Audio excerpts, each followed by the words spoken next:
आता ते मागच्या रविवारासारखं या रविवारी पण आपला पवायचं नियोजन ठरलं की मग घेतला टावेल आणि आलो की विहिरीवर. आता पाणी पण आहे की नाही मागच्या वेळेपेक्षा जरा लयच कमी होतं. मग विहिरीजवळ आल्यावर की नाही मला एक पाहुणा भेटला. ते बघा कसं शांत बसले दगडाजवळ. मग तो पाहुणा दिसलाय की नाही उतरलो की विहिरीत मी आणि आशिष. आता फक्त डोक्यात एवढंच होतं की त्या पाहुण्याला बाहेर काढायचा आणि धरायचं. पण ते धराय कुठं मला येतंय. तो पाहुणा फक्त नांग्या बाहेर काढतोय आणि आत घेतोय. तवर त्याला बाहेर काढता नाही की नाही जा एक नांगा तुटलाच. त्या काठीनं आम्ही कसं बसं काढलं बाबा त्याला. खतरनाक मध्ये खेकडा गावलाय.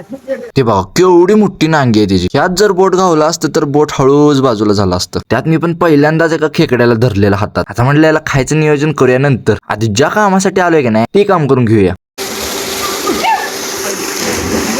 अशी विहिरीत पहिली उडी मारून पवायला सुरुवात केली. आणि आम्ही पवायला काही 4-5 जण नव्हतो, 10-12 जण तर निवांत पवायला आले असतील. तवर इकडं पोरांनी उड्या मारायला पण चालू केलं. ते बघ कशी दोघं एकत्र उड्या मारतात. असं उड्या मारा म्हणजे जाऊ दे गाळात. आज पवायला जाणार आहे म्हणून मंदार खास कोल्हापूरवरनं आलाय. ते बघ कसं वरनं उड्या मारायला लागले.